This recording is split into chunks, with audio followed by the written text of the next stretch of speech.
Welcome to my pain cave.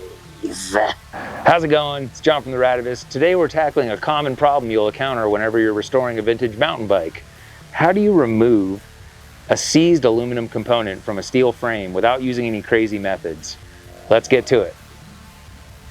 The sun's out today, so we get to showcase the exquisite finishing work that this bullmoose has, while talking about what almost always inevitably happens. So this bullmoose uses a what's called like a double quill system. So kind of like your normal quill stem. It's got a quill at the bottom, which might still be intact. I think it is. Yeah, check that out. Cool. And then it's got this quill at the top. So the way it works is you put the bullmoose over this top quill, and it's not going to work now because it's all corroded and messy, and then you tighten everything down and this quill expands in the bullmoose, and then the bottom quill expands in the steer tube. That's how you end up with a really clean attachment point. So it's essentially just a 22.2 diameter interior on the steer and on the quill.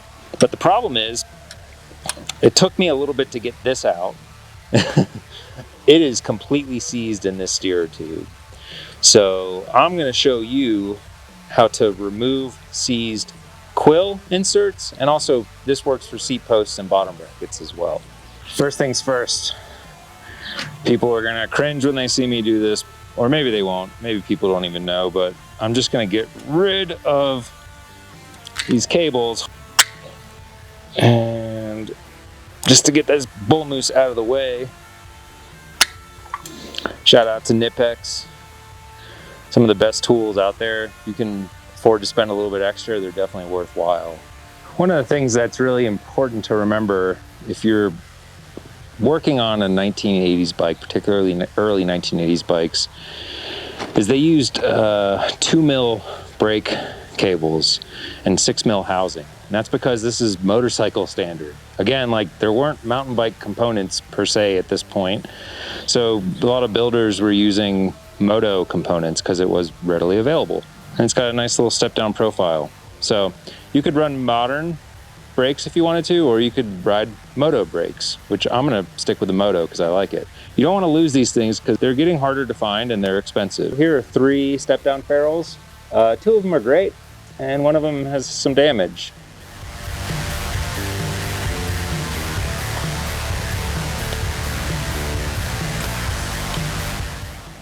Coil is a penetrant and it works really well. You simply pull up the straw and then you just kind of spray it in the area. I always wear safety protection, including eyewear.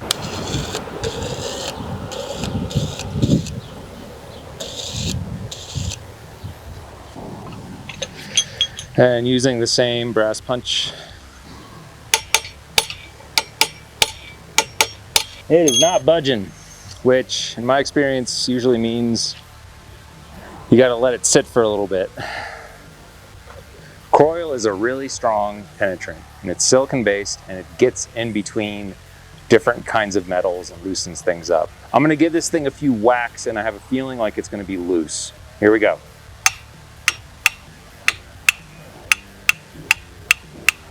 Look at that.